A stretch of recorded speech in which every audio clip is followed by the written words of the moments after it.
اعوذ باللہ من الشیطان الرجیم بسم اللہ الرحمن الرحیم قال اللہ تعالی عز وجل یا ایھا الذین آمنوا کتب علیکم الصیام کما کتب علی الذین من قبلکم لعلکم تتقون۔ یاد دہانی کرانے آیا ہوں میرے پیارے بھائیوں، آپ جانتے ہیں میں یہاں کبھی کبھی آتا رہتا ہوں صرف یاد دہانی کے لیے کہ دیکھو یہ دنیا ہمیشہ کے لیے نہیں، نہ میں یہاں ہمیشہ کے لیے رہوں گا، آتا جاتا رہوں گا، نہ آپ یہاں کھڑے رہیں گے۔ ہمارا اصل معاملہ جو ہے نا وہ آخرت ہے۔ اس دنیا کے بعد ہونے کے حوالہ ہے۔ عام طور پر لوگ کہتے ہیں بس جی مرنا سب نے، آخر جی مر جانا۔ یہ مسئلہ تو کون سا نیا بتا رہے ہو؟ مسئلہ یہ ہے کہ مرنے کے بعد کیا ہونے والا ہے، اور مرنے کے بعد جو معاملات ہونے والے ہیں یقین کیجئے ان کے مقابلے میں یہ دنیا کی مصیبتیں پریشانیاں یہ کچھ بھی نہیں ہے۔ اور ویسے بھی آج کل جنگی حالات ہے، آپ کسی ٹائم کچھ بھی ہو سکتا ہے۔ اس لیے یاد دہانی کرا رہا ہوں کہ دیکھو اللہ تعالیٰ نے مخلص مومنوں کو خطاب کیا ہے کہ مخلص مومنوں تمہارے اوپر یہ رمضان کے مہینے کے روزے فرض کیے گئے، لازم ہے۔ اور تم سے پہلے جتنی قومیں گزری ہیں مسلمان جو تھے، جو ماننے والے تھے، ان ہر ایک سے نہیں ہے کہ ہر چلتے پھرتے کو کہہ دو روزہ رکھو جی۔ اللہ تعالیٰ اس طرح نہیں کہہ رہا ہے۔ اللہ ان کو کہہ رہا ہے کہ جو اللہ تعالیٰ کہتا ہے جو مجھے مانتے ہو، تمہارے اوپر تمہاری تربیت کے لیے، تمہارے درجات بلند کرنے کے لیے، تمہارے پچھلے سارے گناہ معاف کرنے کا اللہ نے یہ ایک بہانہ نکالا ہے۔ اس کی رحمت جوش میں آتی ہے اس مہینے کے اندر۔ ویسے بھی ہر وقت مالک کی رحمت ہوتی ہے، لیکن اس مہینے کے اندر مالک کی رحمت کے اندر گویا طوفان آ جاتا ہے، یقین کریں طغیانی آ جاتی ہے۔ اس طرح مالک معاف کرتا ہے، پچھلے سارے گناہ معاف کر دیتا ہے۔ حدیث میں آتا ہے جس نے ایمان اور احتساب کے ساتھ روزے رکھے اس کے پچھلے تمام گناہ معاف کر دیے جاتے ہیں۔ اب غور کریں کتنی رحمت ہے اللہ تعالیٰ کی۔ اگر کوئی 70 سال کا ہے، 80 سال کا ہے، اب ہوش آ گئی ہے، ایک دم اپنے مالک سے معافی مانگے، پچھلے سارے گناہ اللہ تعالیٰ معاف کر دیتا ہے۔ تو یہ موقع ہے۔ لیکن ایک بات جو میں آپ بتانے آتا ہوں اصل وہ ہے، نقطہ یہ ہے کہ اللہ تعالیٰ نے کڑی شرط لگائی ہے کہ ایمان تمہارا بالکل صحیح ہونا چاہیے۔ اگر ایمان کے اندر شرک ہے، اللہ کے علاوہ اوروں کو پکارتے ہو، کسی کو مدد کے لیے پکارتے ہو، کہیں چڑھاوے چڑھاتے ہو، کہیں نظریں مانتے ہو، کبھی کہتے ہو یہ میرا داتا ہے، یہ دستگیر ہے، یہ مشکل کشا ہے، ان کے وسیلے سے سنتا ہے جی، کسی نے تعویذ پہنا ہوا ہے، کسی نے امام دامن پہنا ہوا ہے، ان کے اوپر اللہ نے کوئی روزہ فرض نہیں کیا۔ یاد رکھیے، یقین کرو میں قرآن اور حدیث کا نچوڑ آپ کو بتا رہا ہوں، جو میں نے گزشتہ 40 سال سے جو سیکھا ہے دین، اس کا میں آپ کو 40 منٹ تو خیر بہت بڑے، میں 40 سیکنڈز کے اندر یہ بات آپ کو بتا رہا ہوں، نچوڑ بالکل، کہ دیکھنا اللہ کے ساتھ شرک نہ کرنا چاہے کچھ ہو جائے۔ نبی علیہ السلام نے فرمایا لا تشرک باللہ فإن قتلت حرقت، اگر تمہیں قتل کر دیا جائے، اتنی بڑی تمہیں دھمکی دے دی جائے، یا تمہیں آگ میں پھینکنے کا ڈراوا دیا جائے کہ آگ میں تمہیں پھینک دوں گا، یہ ایک کام کرو، شرک کرو، تو نبی علیہ السلام فرماتے ہیں کہ ہرگز تب بھی شرک نہ کرنا۔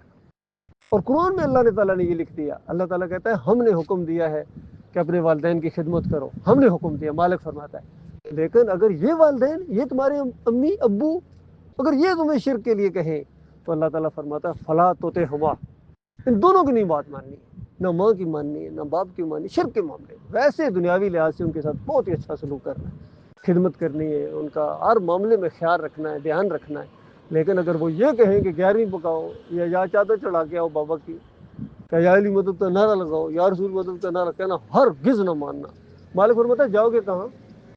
اسی آیت کی اگلی آیت آ رہی ہے، مالک فرماتا میرے پاس آؤ گے، تم نے بھی اور تمہارے والدین نے بھی میرے، میں پورا تمہارا حساب بے باک کر دوں گا اور تمہاری چمڑی اتار دوں گا اگر میرے ساتھ شرک کیا۔ یہ مسئلہ میرے بھائیو، یہ روزہ اللہ نے بہت قیمتی چیز رکھی ہے، نماز پڑھنا بہت قیمتی چیز ہے، لیکن یہ ایمان کے ساتھ ہے۔ اور آج مسلمانوں کو یہ درگت بنی ہے نا پوری دنیا میں، یہ ایمان میں خرابی کی وجہ سے۔ یہ بازار پرست بن گئے، یہ پیر پرست بن گئے، یہ قبر پرست بن گئے۔ ہندو اپنی اگر مہاراج کے سامنے، بدھ کے سامنے کھڑا ہو جاتا ہے ادب کے ساتھ، یہ اپنے مزار کے سامنے کھڑا ہو جاتا ہے، وہ وہاں بھجن گاتا ہے، یہ قوالیاں اور نعتیں پڑھتا ہے، وہ وہاں پرساد بانٹتا ہے، یہ نیاز بانٹتا ہے۔ دیکھیے الفاظ بدلے ہوئے، چیز وہی ہے۔ اس لیے اللہ تعالیٰ کو فراڈ دینا ممکن نہیں ہے۔ اس لیے توبہ کرو، معافی مانگو اپنے مالک اور خالق سے۔ اگر شرک نہیں ہے پہلے سے، شکر ادا کرو، خوشیاں مناؤ، اور اپنے رشتہ داروں کو جہاں دوسری فون کرتے ہو یہ فون کرو، ان کو بتاؤ کہ یہ بات کانوں میں پڑی ہے میرے بھائیوں میری بہنوں، دیکھنا شرک نہ کرنا اللہ کے ساتھ، یہ مختصر بات ہے۔ پھر کوئی مسلک پرستی، یہ بھی ایک شرک کی قسم ہے۔ کوئی بریلوی بنا دیا گیا، کوئی دیوبندی، کوئی اہل حدیث، کوئی سلفی، چکڑالوی، سہروردی، نقشبندی، کتنے اندازہ لگائے. کیا یہ اسلام ہے؟ کیا انبیاء یہ سکھانے آئے تھے اس طرح گروپ بنو؟ انبیاء کے ماننے والے تو مسلم ہوتے ہیں. مسلم کا مطلب اللہ کا فرما بردار. اسلام کے اندر کوئی یہ فرقہ بندی نہیں ہے، یاد رکھیے. دین کے اوپر اجرت لائے دکانداری بن گئی ہے. دین بیچتے ہیں، نمازیں بیچتے ہیں، اذانیں بیچتے ہیں، تراویح بیچتے ہیں. دین اللہ کے لیے ہے. جس طرح روزہ اللہ کے لیے ہے نا، اسی طرح تراویح بھی اللہ کے لیے. پڑھنا بھی اللہ کی عبادت ہے، پڑھانا بھی اللہ کی عبادت ہے، اذان بھی اللہ کی عبادت ہے. یہ سب کچھ اللہ کے لیے ہونا چاہیے. ان صلاتی و نسکی و محیایا و مماتی للہ رب العالمین.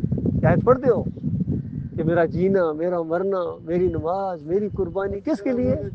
اللہ رب العالمین کے لیے ہے، جس کا کوئی شریک نہیں ہے. میں نے اپنا رخ اس مالک کی طرف کر دیا ہے جس نے زمین اور آسمان اور کائنات کو بنایا. وہ تمہارا معبود ہے.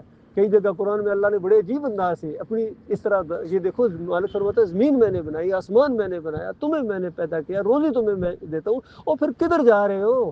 اللہ اس انداز سے سوال کیا، کدھر جا رہے ہو؟ جھکتے پیروں کے سامنے ہو، مزاروں کے سامنے، گنبد کے سامنے، کدھر جا رہے ہو؟ کہاں؟ انہوں نے تمہیں کیا دینا ہے؟ انہوں نے افراتفری تمہیں دی ہے. یقین کرو.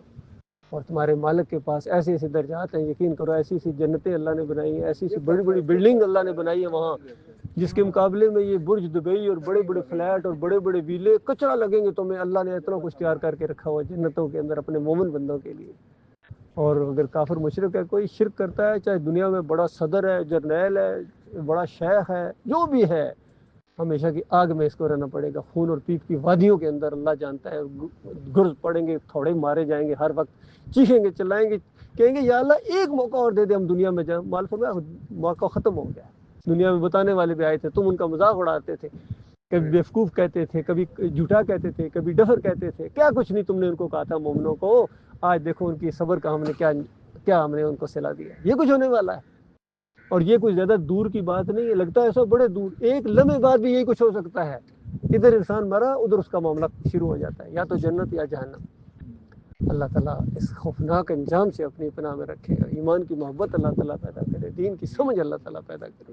دعائیں مانگنے کی، اپنے مالک سے دعائیں مانگو. قال ربکم ادعونی استجب لکم. قرآن کی آیت ہے، تمہارا رب کہتا ہے مجھے پکارو، مجھے پکارو، میں تمہاری پکاروں کو قبول کرتا ہوں.